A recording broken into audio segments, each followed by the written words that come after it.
పెద్దలకును మరి ఇప్పటి వరకు పాటలు పాడి ప్రభునామమును స్తుతించి మహిమపరిచి గణపరిచినటువంటి ప్రతి ఒక్కొక్కరికి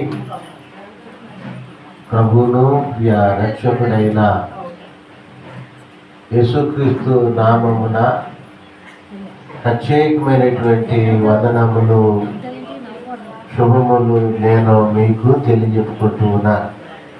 మీ అందరికీ నా వందనాలు. మంచిది ప్రియ దేవుని బిడ్డలారా, ఇప్పుడు పండు చదివినటువంటి వాక్య భాగంలో 11వ వచనం 2వ మాట, వాటిని గైకొనుట వలన గొప్ప లాభము కలుగును. దేవునికి స్తోత్రం. హల్లెలూయా. వాటిని గైకొనుట వలన గొప్ప లాభము కలుగును. ప్రభునందు ప్రియ దేవుని బిడ్డలారా, ఈ మాట ఎవరితోటి ఎందుకు చెప్పిస్తూ ఉన్నారంటే, స్వయముగా దేవుడే తన భక్తులైనటువంటి వారిని తన ఆత్మచేత నింపి తన స్వరూపము తన పోలిక చేత ఈ భూమి మీద ఉన్నటువంటి లేదా ఆయనతోటి సృజింపబడినటువంటి సర్వ మానవాళి రక్షణ కొరకు దేవుడు ఆయన ఎక్కడైతే ఉన్నాడో అక్కడ కూడా మనము ఉండుట కొరకు ఈ మాటలను మనము ప్రియ దేవుని బిడ్డలారా గై కొనాలని మరి తన భక్తులైనటువంటి వారి ద్వారా సర్వ మానవ కోటికి తెలియజెప్తా ఉన్నాడు. ఆమేన్. హల్లెలూయా. ఎందుకని దేవుని మాటను మనం గై కొనాలంటే వాటి వలన గొప్ప లాభము కలుగునంట. ఆమేన్. దేవుని మాటల వలన మనుషులకు గొప్ప లాభం కలుగుతుందట. ఎప్పుడు వాటిని గైకొన్నప్పుడు. వాటిని గురించి ఇంకా వ్రాయబడినటువంటి మాట ఏమిటంటే, చూడండి పైన ఉన్నటువంటి మాటల్లో వ్రాయబడింది ఏమనంటే, అవి మరి ఏంటండి ఎన్నో వచ్చిన అది 10 వచ్చిన బంగారము కంటేను. బంగారంలోనే 2 రకాలు. ఇక్కడ బంగారం అయితే మేలిమి బంగారం ఉంటట. ఆమేన్. వాటికంటేను మనం కోరుకొనదగినవట. ఆమేన్. మనుషుడు ఏదైనా కోరికలుంటే ఏం కోరుకుంటాడంటే, నాకు బాగా బంగారం కావాలని కోరుకుంటాడు. లేదంటే బాగా బంగారం కన్నా విలువైన ఏముంటాయి కావాలని కోరుకుంటాడు. అయితే బంగారం కన్నా మేలిమి బంగారం ఉంటుందంట. ఆ బంగారం కన్నా మేలిమి బంగారము కన్నా మనుషులు కోరుకుంటే దేవుని వాక్యాన్ని మనము కోరుకోవాలి. ఆమేన్. మనం అంతగా కోరుకొనటానికి దేవుని మాట అర్హతను ఆధిక్యతను కలిగి ఉంది. ఆమేన్. ఒక భర్త భార్య భర్తని పెళ్లి చేసుకునే ముందు కోరుకుంటారు. కోరుకుంటారా? కోరుకోరా? ఈ అబ్బాయి నాకు ఇష్టం, ఈ అమ్మాయి నాకు ఇష్టం అని కోరుకొని మరి పెళ్ళిళ్ళు చేసుకుంటాం. చేసుకున్నాక 1 సంవత్సరం 2 సంవత్సరాలు బాగానే ఉంటాం. ఇక ఆ తర్వాత మొదలవుతుంది. ఏం మొదలవుతుంది? ఏంటంటే, నువ్వంటే నాకు ఇష్టం లేదు, అసలు నువ్వంటే నాకు ఇష్టం లేదు. ఇట్లా మనుష్యుల విషయం అయితే భార్య భర్తలే కాదు, కొద్ది నెలలు కొద్ది సంవత్సరాలు స్నేహం చేసే ఆ ఫ్రెండ్స్ కానీ వాళ్ళు కూడా కొద్ది కాలం బాగానే ఉంటారు, ఆ తర్వాత ఏమైపోతారంటే ఒకరికి మధ్య వ్యత్యాసాలు, విభేదాలు తలెత్తుతాయి. అయితే దేవుని బిడ్డలారా, దేవుని విషయం అయితే అలా కాదు. దేవునితోటి నువ్వు ఎంతగా గడుపుతావో, ఎంతగా మాట్లాడతావో, ఎంతగా ఆయనతోటి ఉండటానికి ఇష్టపడతావో, అవి దేవుని బిడ్డలారా అలా మనం చేయటం బంగారము కంటే, మేలిమి బంగారము కంటే అది ఎక్కువైనటువంటిదండి. ఆమేన్. చూడండి, మనము ఎందుకు దేవుడు ఇవన్నీ కూడా చేయిస్తూ ఉన్నాడు, ఆయన భక్తుల ద్వారా ఈ మాటలు ఎందుకు మనకు తెలియజెప్తూ ఉన్నాడంటే, దేవుడు నిరంతరము జీవించి ఉండేటువంటి వాడు. ఆమేన్. ఆయన జీవము కలిగినటువంటి దేవుడు, జీవమై ఉన్నటువంటి దేవుడు, జీవము పైన అధికారాన్ని కలిగి ఉన్నటువంటి దేవుడు. ఆయన ఎన్ని వేల కోట్ల సంవత్సరాలు జీవించి ఉంటాడో ఎవరికి తెలీదు, అది దేవునికే తెలుసు. ఆయనకి అసలు మరణం లేదు. ఆమేన్. హల్లెలూయా.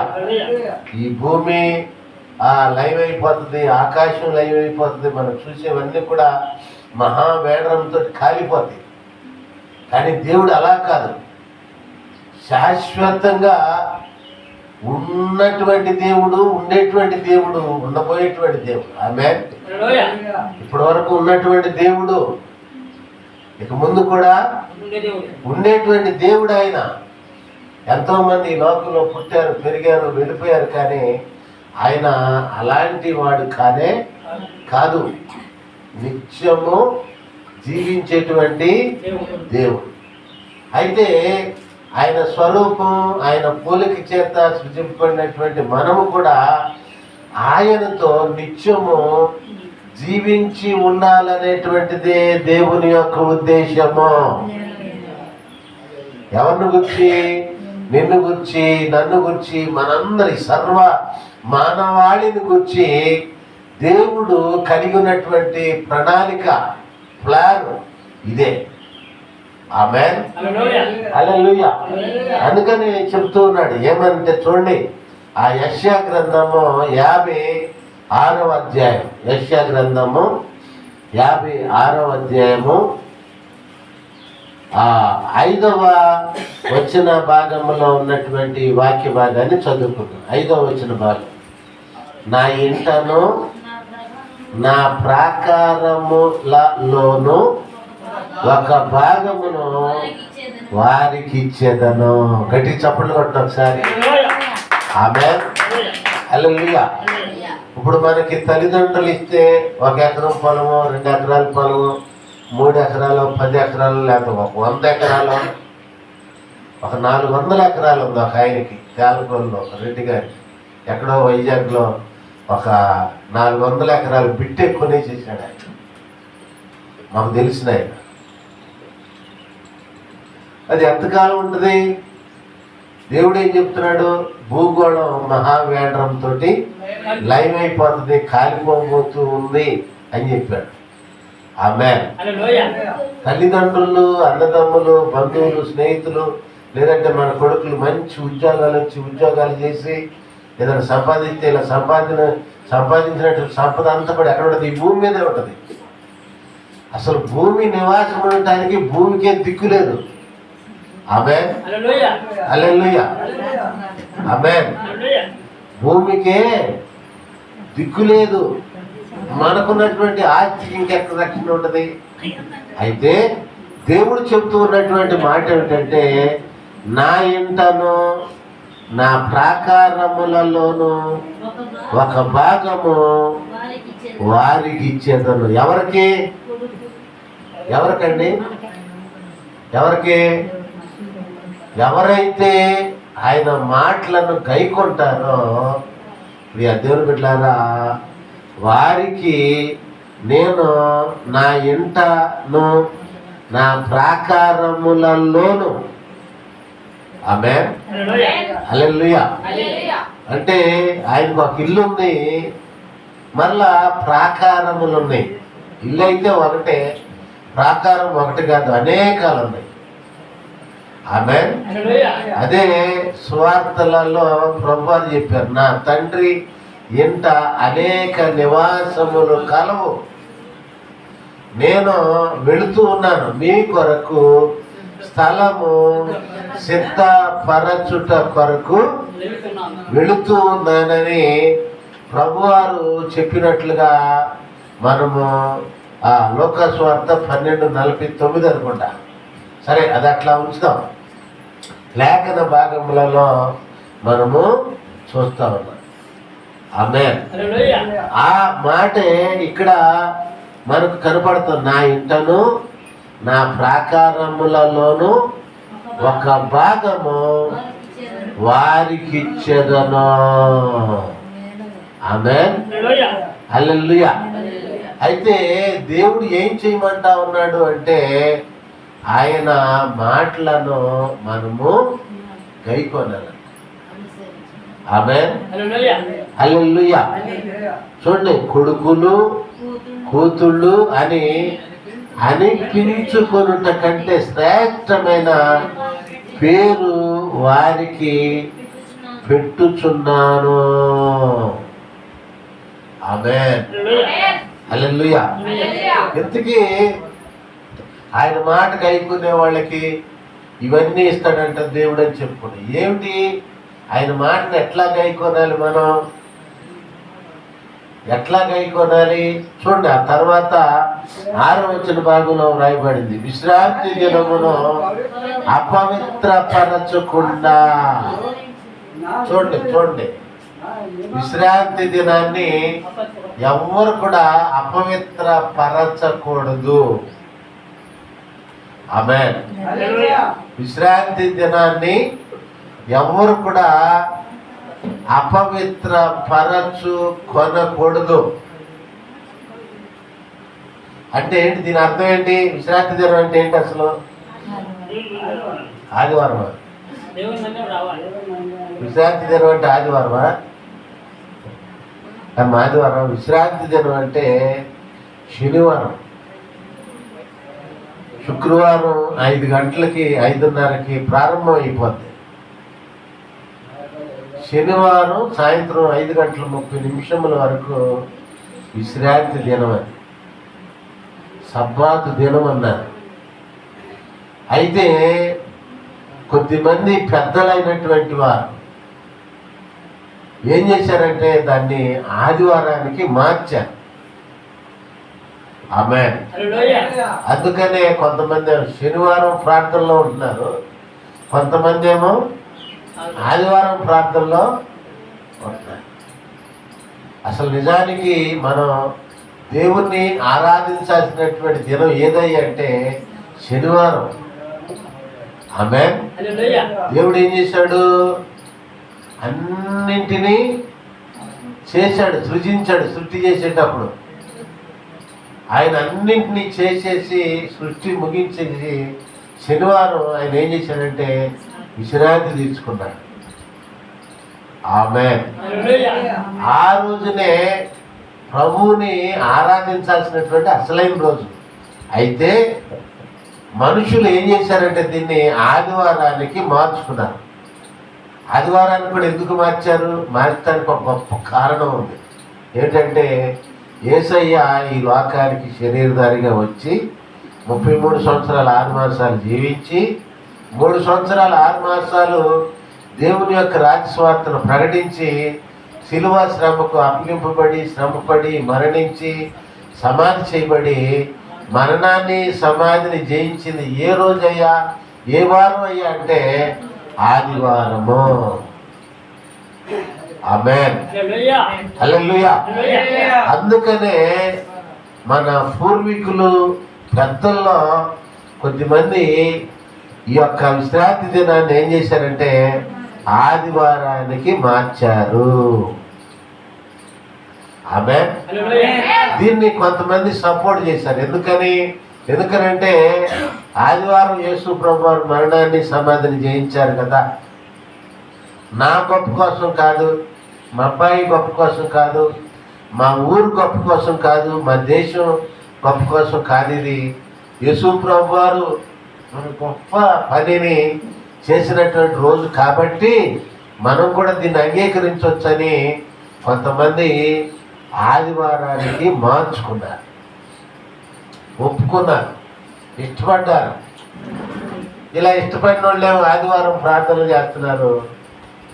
కాదు, దేవుడు పెట్టిందే అని అనుకున్న వాళ్ళేమో శనివారమే ప్రార్థనలు చేస్తున్నారు.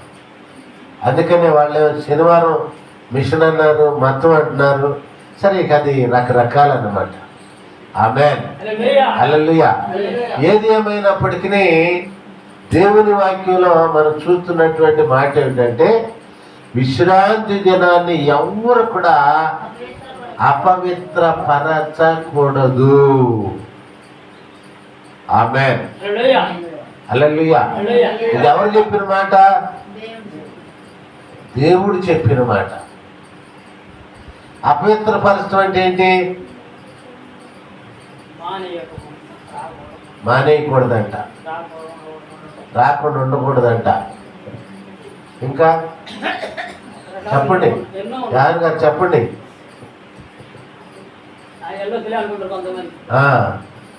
ఇంకా ఇంకా అది కొన్ని రకాలుగా ఉన్నాయంట. ఇవన్నీ నిజాలే. ఏదో వేరు వేరు పంది మాంసం తినకూడదని ఉంది బైబిల్లో.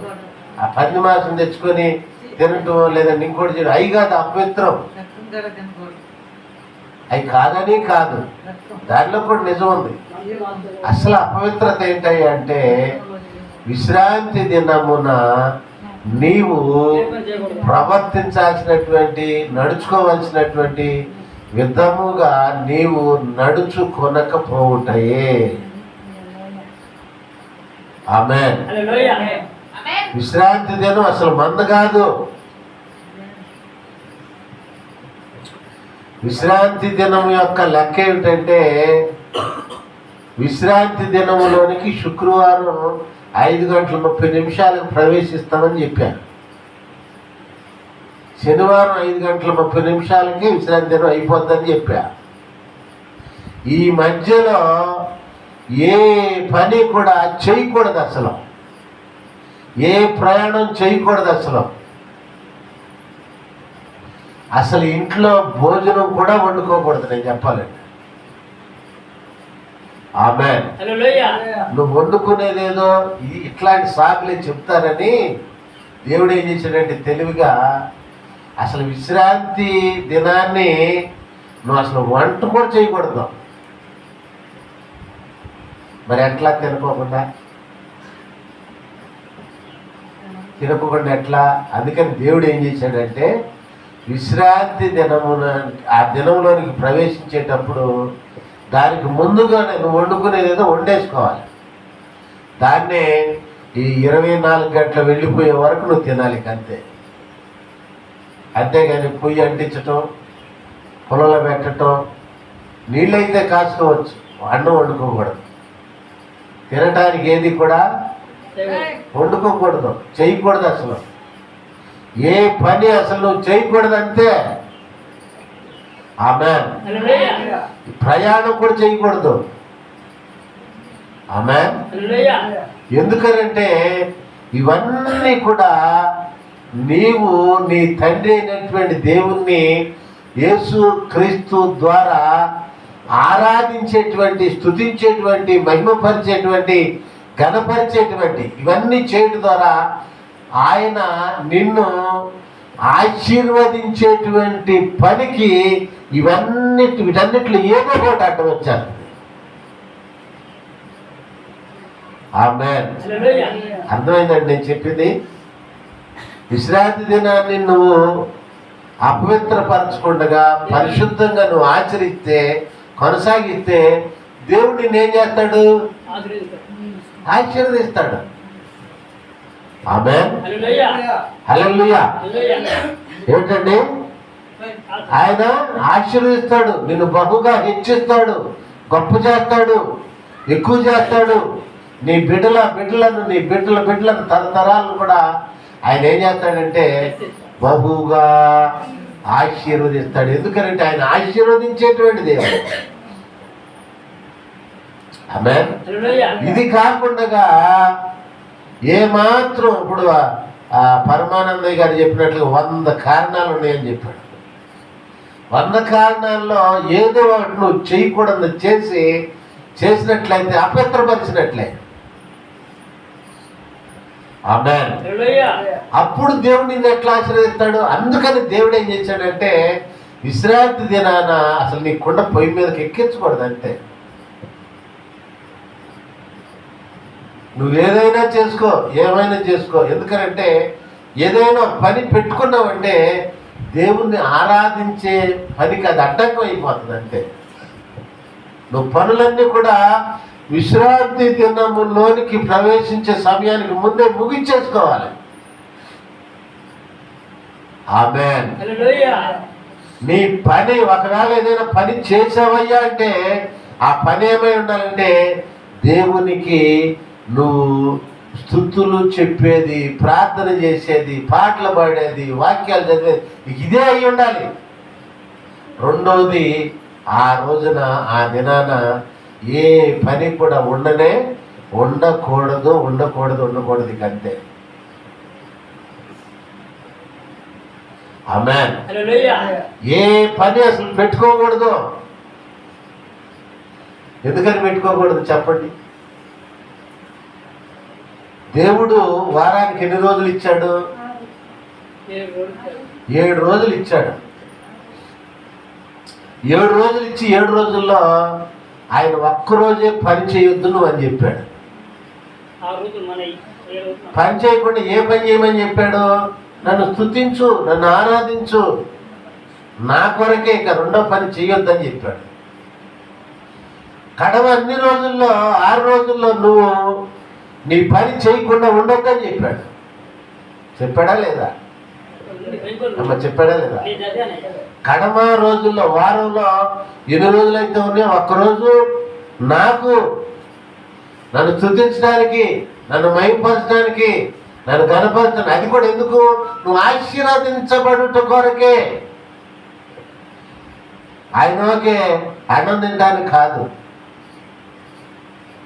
ఆయనకి ఆకలేసి కాదు. అది కూడా ఎందుకంటే నీ బిడ్డలు నీ ఆయన ఆశీర్వదించుట కొరకే. ఆమేన్. ఒక్కరోజు ఇలా ఉండమని చెప్పాడు. కడమ 6 రోజులు నీ పనిని నువ్వు చేసుకోనమని చెప్పాడు. అందుకనే ఈ ఒక్కరోజు ఏ పనిని మనము తల పెట్టుకొనకూడదు. ఒకవేళ తల పెట్టావంటే నువ్వు అపవిత్రపరిచినట్లే. రాహన్ గారు మూసేయండి, బైబుల్ మూసేసేయండి. మా అమ్మ కాదు, మూసేయి.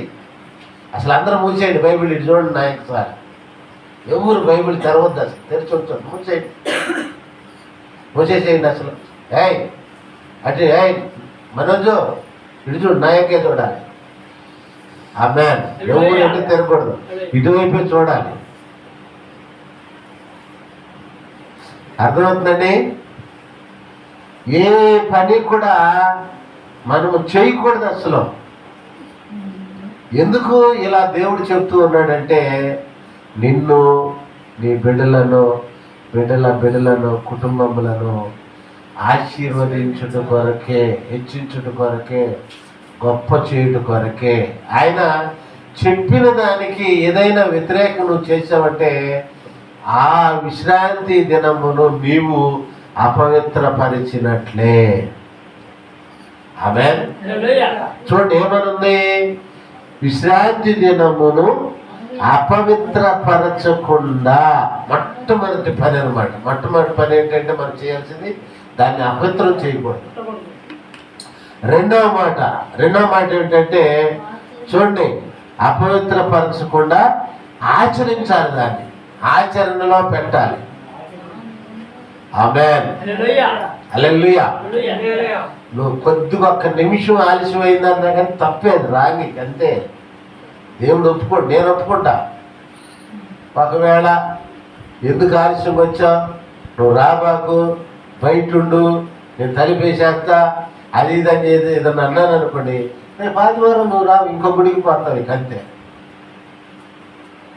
నీ ద్వారా వచ్చే 10 రూపాయలు 20 రూపాయల చందా ఇక్కడ ఉండదు.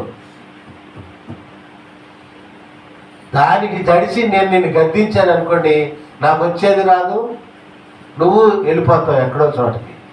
కానీ దేవుడు ఆమేన్, దేవుడు ఏం చేయమంటున్నాడు?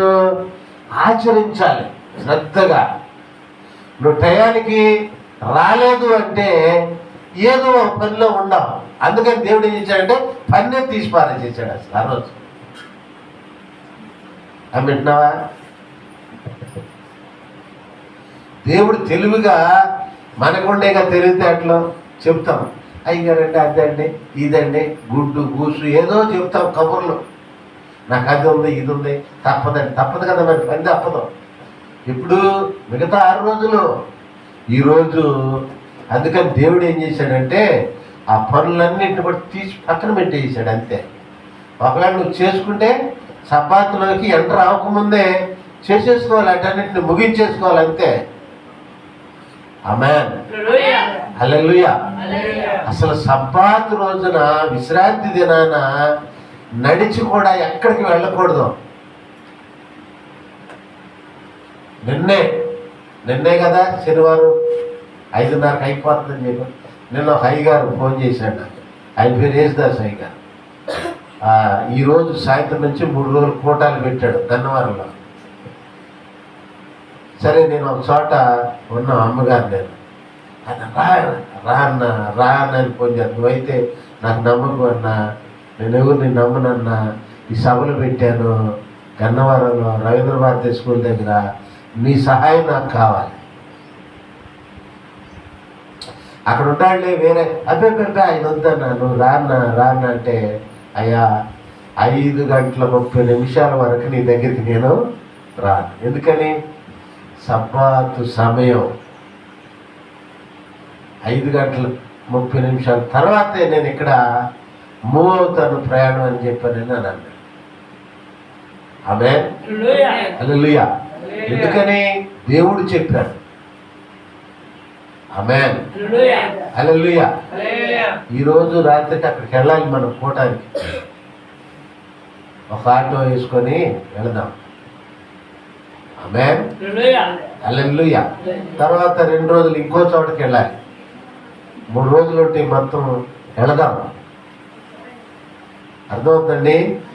5:30 తర్వాత నేను వెళ్ళి అక్కడ పని అంతా చూసుకొని మరలా నూజివీడు గబగబా ఆ ఊరికి వెళ్ళా. అక్కడ ఒక ప్రార్థన అది కూడా చూసుకొని ఇక్కడికి రావటం జరిగింది. ఆమేన్, హల్లెలూయా.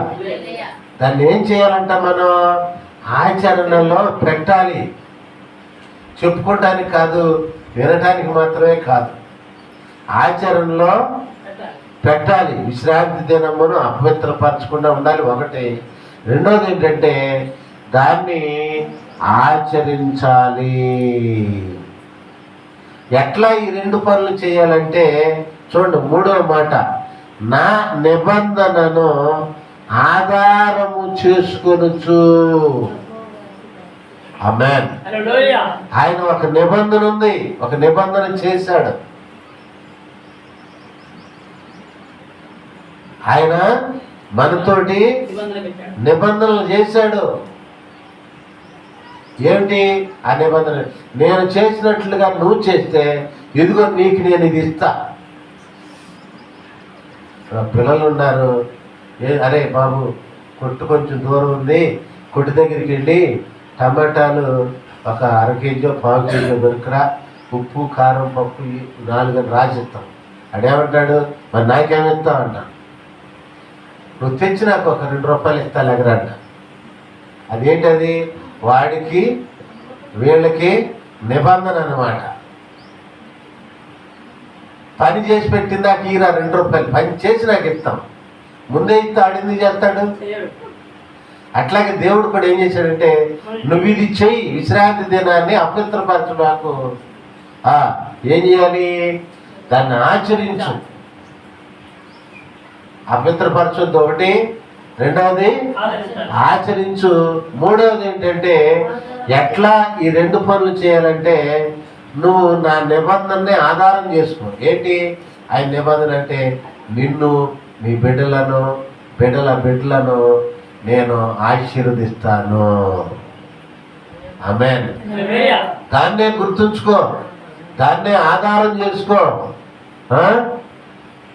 యెహోవాకు దాన్ని ఆధారం చేసుకొనుచు యెహోవాకు దాసులై యెహోవా నామమును ప్రేమించుచు ఆయనకు, చూడండి ఇక్కడ ఏమిటండి, యెహోవా నామాన్ని ప్రేమించాలంట. నిబంధన ఆధారం చేసుకోవాలి, ఆయనకి దాసులైపోవాలి, ఆయన నామమును. ఎన్ని పనులు ఉన్నాయో చూడండి. మొట్టమొదటిగా అపవిత్రపరచకూడదు విశ్రాంతి దినాన్ని, ఆ తర్వాత దాన్ని ఆచరించాలి.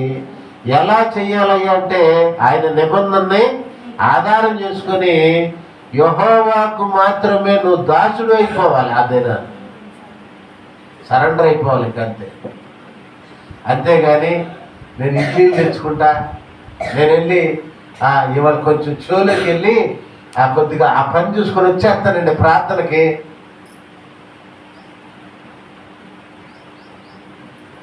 విన్నారా? ఇటు చూడండి, అందరు ఇటు చూడండి. నేను కొద్దిసేపు అట్టెళ్ళి ఎట్టొచ్చేస్తానండి, ఎట్టెళ్ళి ఎక్కడ దగ్గరేనండి, చిన్న పనేనండి, అది చూసుకొని వెళ్దాం గుడికి. 7 గంటలన్నారు కదా గుడి, 6:30కే వెళ్దాం, 7:15కే వెళ్దాం, లేదా 7:15కే వెళ్దాం. ఆ పప్పులే ఉడకు అసలు. ఆ పను ఈ పను చేసుకొని తయారీకి వెళ్దాం, బాగా ముందే. అది కూడా తప్పే అసలు. నువ్వు ఏ పని కూడా చేయకూడదు, ఏ పని కూడా పెట్టుకోకూడదు. నువ్వు అసలు ఆ రోజున యెహోవాకు మాత్రమే దాసుడవు. ఆయన పాలేరు అనమాట. రోజు నేను పాలేరు ఆయనకి. అర్థమవుతుందండి? అర్థమవుతుందా? రోజు నేను పాలేరునైతే విశ్రాంతి దినాన మీరందరూ కూడా ఆయనకి పాలేరులే. ఇక్కడ ఏమనుంది? యెహోవాకు దాసులై యెహోవా నామమును ప్రేమించుచు. ఏం చేయమంటాడు? పరిచర్య చేయమని చెప్తా ఉన్నాడు ఆ రోజున. ఆమేన్. హల్లెలూయా. పిల్లలకి చెప్పా నేను, అరే బాబు, ఇస్కో షిప్సో ఏదో ఎప్పుడు తెస్తారో తెలీదు, కాబట్టి గ్రౌండ్ మొత్తాన్ని మనం క్లీన్ చేసి ఇచ్చేయాలని చెప్పా. ఆదివారం చెప్పా. అసలు కంటికి కనపడితే ఇక అడుగు, ఇక అప్పుడు అడుగు. ఎప్పుడు వస్తున్నారో మేము లేనప్పుడు వచ్చి చక్కుతంతా బాగు చేస్తున్నారు. అది దేనికి? వాళ్ళు ఆడుకుంటాకి. అర్థమవుతుందండి? అదే ఇసుక బాగు చేసేవాళ్ళు అయితే ఈ రోడ్డు ఏమిటో బాగు చేస్తారు, ఈ రోడ్డు ఏమిటో పోసుకుంటాం. కాబట్టి అది ఎక్కడైతే గోలీ ఆటలు ఆడతారో అక్కడే బాగు చేస్తున్నారు దాన్ని. అది మేము ఉన్నప్పుడు కాదు. మేముంటే ఎటు కాదు ఇటు రండి అని అంటామని వాళ్ళు తెలివితేటలు అయ్యి. ఆదివారం ఏం చేయాలి? మనం యెహోవాకు దాసులమైపోవాలన్నమాట. అయ్యా, ఈరోజు ఏ పని కూడా నా స్వార్థం కోసం, నా కోసం, నా బిడ్డల కోసం, నా కుటుంబం కోసం ఏ పని చేయనయ్యా, నీ చిత్తం. ఏ పనిని చేయించుకుంటావో నీ ఇష్టం. కొంతమంది ఏంటంటే ఆమె ముసలాళ్ళంలే, మేమేం పని చేస్తాం, మాకెందుకులే అని చెప్పి వాళ్ళ పనులు ఆడు చూసుకుంటారు. ఏంటి వాళ్ళ పని? కాసేపు ప్రార్థనలో ఉంటాం, వెళ్ళిపోయి ముసలోళ్ళు కదా కొంచెం అదే శాంతి తీర్థం అది ఆ ముసలోళ్ళకి కూడా పెద్ద పని ఉంది. ఏంటంటే గుళ్ళోనే ఉండి నువ్వు ప్రార్థన చెయ్యాలి. ఆమేన్. నేను కర్ర పట్టుకున్నానండి, ముసలోడినండి, ముసలిదాన్నండి అంటే కాదు. అసలు ఏ పని కూడా ఏంటండి? అన్ని పనులు తీసి పక్కన పెట్టేసి చేయటమే. నేను ఓడగొట్టిన నాగడ దొప్పునండి, నన్ను పైన పెట్టి చేశారండి, నేను రిటైర్మెంట్ అండి. రిటైర్మెంట్ మనకే, దేవుని దగ్గర కాదు. ఆమేన్. నువ్వు ప్రార్థన చేస్తే దేవుడు నిన్ను ప్రవచించేటట్లుగా చేస్తాడు. ఆమేన్. నువ్వు ప్రార్థన చేస్తా చేస్తా చేస్తా ఉండు, జరగబోయేదాన్ని నీ ద్వారా దేవుడు చెప్తాడు. నీ ఒంటికి ముసలోడివి కానీ, నీ శరీరానికి ఆ వృద్ధాప్యం కానీ, నీ ఆత్మకి వృద్ధాప్యం ఎప్పుడూ లేదు. ఆత్మ చేత దేవుని గృహములో ఉండి దైవ సేవకులతో కలిసి నువ్వు ప్రార్థన చేయి. ముసలోడు 1 2 3 4 5 వీళ్ళు ప్రార్థన చేయండి, పడిచోళ్ళని వదిలేసేసేయండి. వాళ్ళు ఏదన్నా పని చూసుకుంటారు. ముసలోళ్ళు ఏం చేయాలి? శరీరంతో పని చేయలేము, శరీరం బలహీనం అయిపోయింది, వయసు పెద్దదైపోయింది. మరి నోరు ఏమైంది? నోరు ఇంకా ఉంచాడు. దేనికంటే ఈ బిడ్డలందరి కొరకు మీరు ప్రార్థన చేయాలి. ఆమేన్. ప్రభా, ఇదిగో చింటూ, రాజేష్, రాకేష్, రత్నం, పండు, మనోజు, మౌని, వీళ్ళకి నీ ఆత్మని అయ్యా, నీ ఆత్మని అయ్యా అని ప్రార్థన చేయాలి. ఎక్కువగా ఆలయంలో ఉండి ప్రార్థన చేయాలి. ఆమేన్. అది నీవు విశ్రాంతి దినమును అపవిత్ర పరచకుండగా నీ విషయంలో నీవు జాగ్రత్త పడిన వాడవు, జాగ్రత్త పడిన దాను అవుతావు. ఆమేన్. ప్రార్థన అయిపోవటం, పరపర వెళ్ళిపోవటం మంచిదే కాదన్నట్టు. అసలు ఎప్పుడు ప్రార్థన చేస్తారు మీరు? గుళ్ళో ఉండి, ఇక్కడ బాత్రూమ్ ఉంది, మంచినీళ్ళు ఉన్నాయి, భోజనం కూడా అవసరమైతే ఎంత తింటారు మీరు? మహా అయితే తింటారు. ఇక్కడే వండేసి చేద్దాం.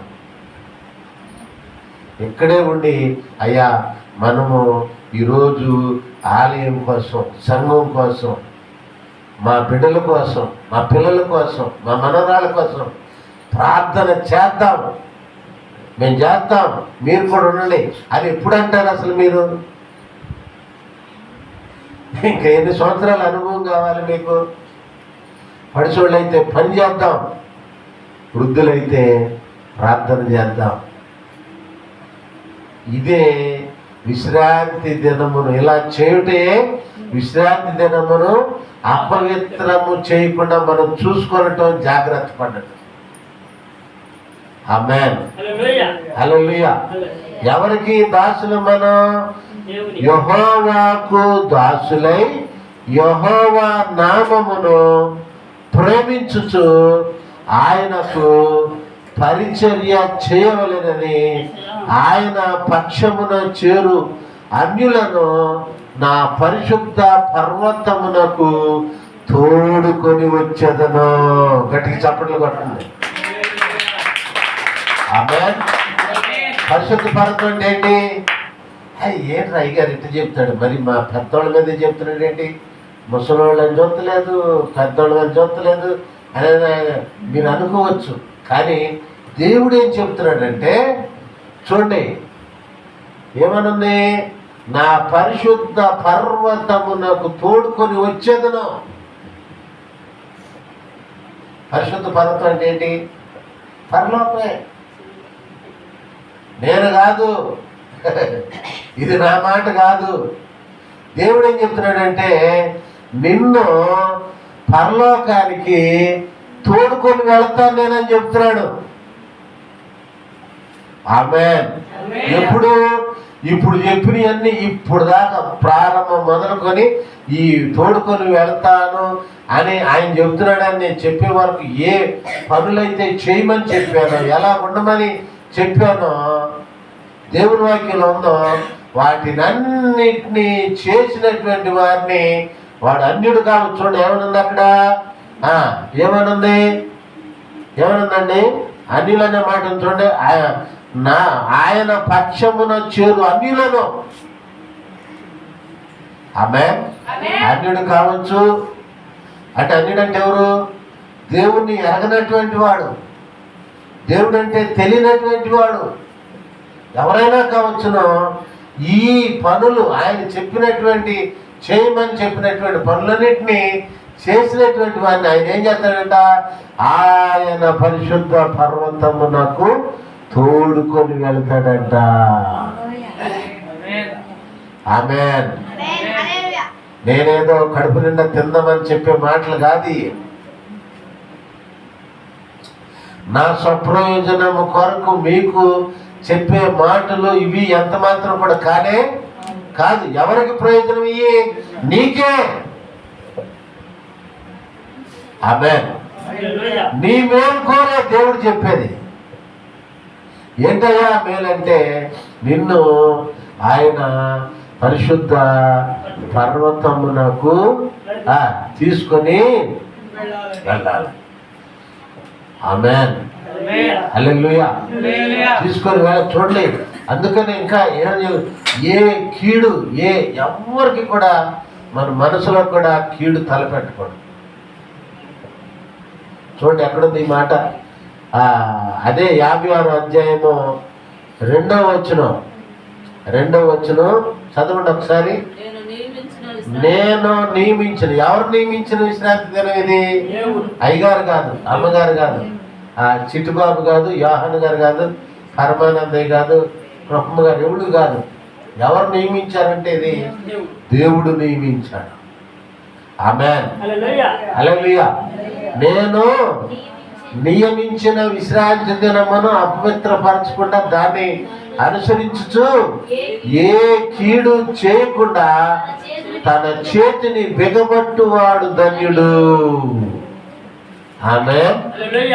హల్లెలూయా. ఏంటంటే ఇంకా చూడండి, ఆ ప్రకారం చేసి దాన్ని రూఢిగా గైకొను నరుడు ధన్యుడు. ఆమేన్. హల్లెలూయా. ఆ ప్రకారం కానీ నీ ప్రకారం కాదు, నీ ఇష్ట ప్రకారం కాదు. మనం అనుకుంటున్నాం, మనం మోసపోతున్నాం. ఏంటండి ఎట్లా మోసపోతున్నాం? తీయండి ఒకసారి యోధా పత్రిక 12వ అధ్యాయాన్ని ఒకసారి తీయండి. మనం అనుకుంటున్నాము, అబ్బా నేను ప్రార్థనకి వెళ్తున్నాను, చందా ఇస్తున్నాను, అన్నీ చేస్తున్నానని అనుకుంటున్నాం. ఏంటండి యోధా పత్రిక 12వ వచనం ఒకసారి చదవండి. 12వ వచనం ఒకసారి చదవండి. నిర్భయముగా మీతో భోజనము చేయించు తమ్మును తాము నిర్భయముగా పోషించుకొనుచు మీ ప్రేమ విందులలో దొంగ మెట్టలుగా ఉన్నారు.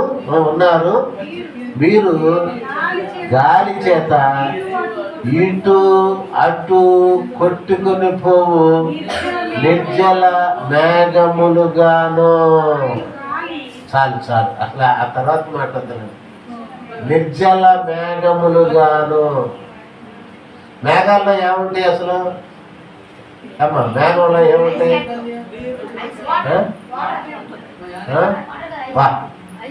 మనోజ్కి చప్పట్లు కొట్టినారు సారి.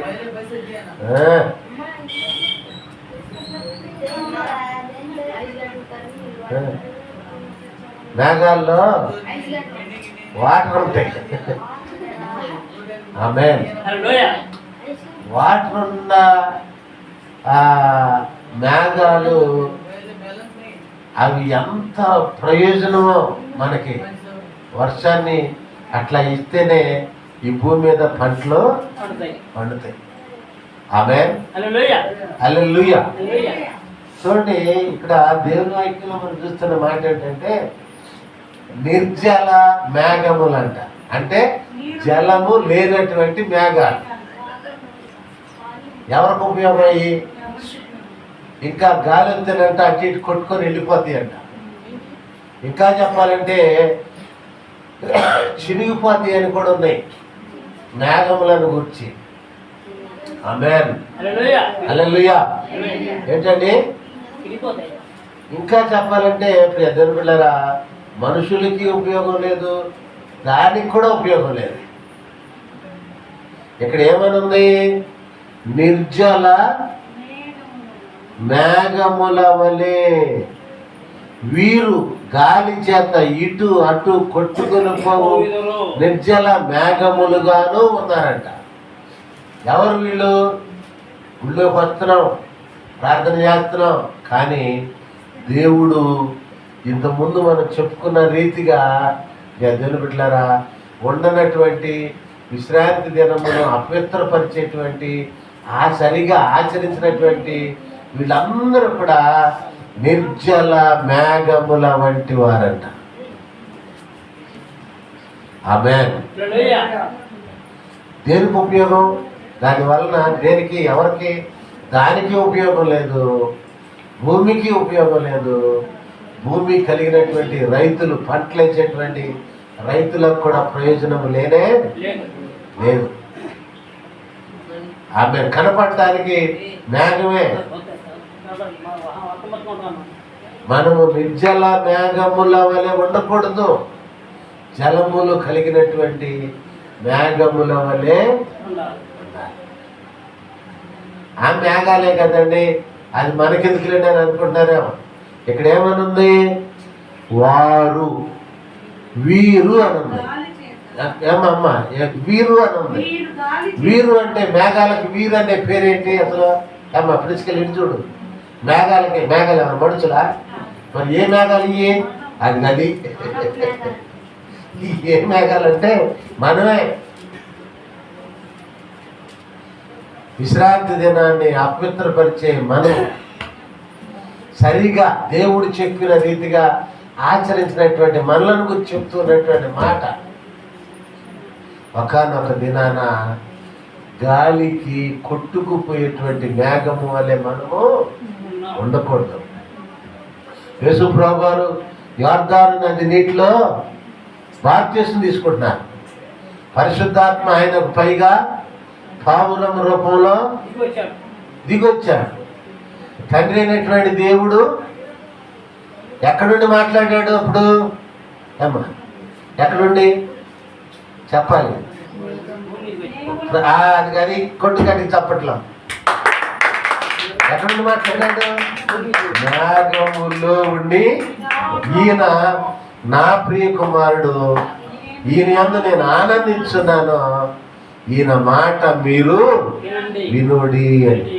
ఎక్కడుండి మాట్లాడాడు ఇప్పుడు దేవుడు? మేఘం. అంటే ఆ మేఘం మంచిదా కాదా? నీళ్ళుండదా కాదా? నీళ్ళుండదు కాబట్టి ఆ మేఘముల్లో ఉండి తండ్రి అయినటువంటి దేవుడే మాట్లాడాడు. వీరు అని చెప్పబడుతున్నటువంటి సంఘ సభ్యులైనటువంటి మనము ప్రియజనులారా విశ్రాంతి దినమును అపవిత్రపరచకుండా పరిశుద్ధముగా దేవుని నిబంధనను ఆధారం చేసుకొని యెహోవాకు మాత్రమే దాసులమైపోయి ప్రియజనులారా మనము ఆచరించేటువంటి వారముగా ఉంటే నీలో ఉండి దేవుడు అనేకులతోటి మాట్లాడతాడు. ఆమేన్. హల్లెలూయా. నీలోనే ఉండి దేవుడు అనేకులతోటి మాట్లాడతాడు. ఒకప్పుడు పుట్టోడే ఆ పరంజ్యోతి, ఆ చెల్లికి కొడుకు పుట్టాడు. ఇప్పుడు అర్థమవుతుందండి? పిల్లోడే ఒకప్పుడు మేము బండారు, కానీ ఇప్పుడు ఏమంటాడంటే అయ్యగారండి నేను ప్రసంగం చెప్తానండి అంటాడు. ఎంత సంతోషం అండి, ఎంత ఆనందం. అట్లాగే వీళ్ళు కూడా రెడీ అయితే సిద్ధపడితే వీళ్ళల్లో దేవుడుండి, నీలో దేవుడుండి, నీలో దేవుడుండి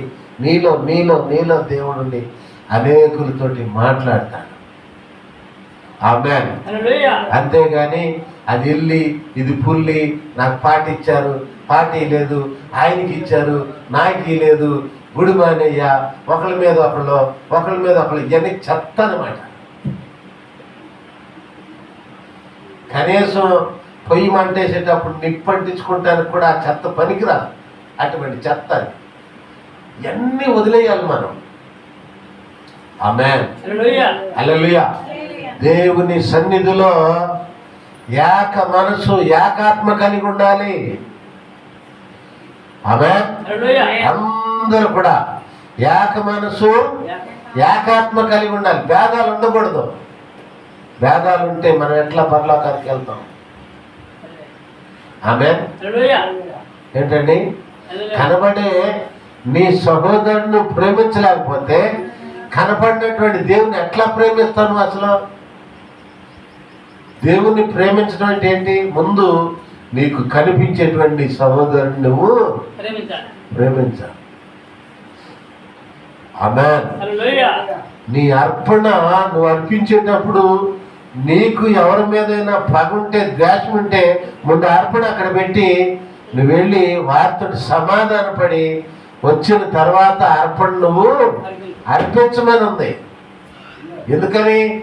ఎందుకనంటే అర్పణనే దేవుడు అంగీకరించడు. ఎప్పుడు నువ్వు సమాధాన పడకుండా వేరొకరి మీద పగ పెట్టుకొని అర్పిస్తున్నావంటే, నీ హృదయాన్ని ఇక్కడ ఇస్తున్నావంటే, పాట పాడుతున్నావంటే, ప్రార్థన చేస్తున్నావంటే, బైబిల్ చదువుతున్నావంటే దాన్ని మెచ్చుకోడు దేవుడు. ఎప్పుడు మెచ్చుకుంటాడంటే నీకు ఎవరి మీద కూడా పగ లేకుండా అందరితో సమాధానంగా మంచిగా ఉన్నప్పుడే నీ ఇద్దరు బిడ్డలారా దేవుడు నీ పాటను అంగీకరిస్తాడు, నీ ప్రార్థన అంగీకరిస్తాడు.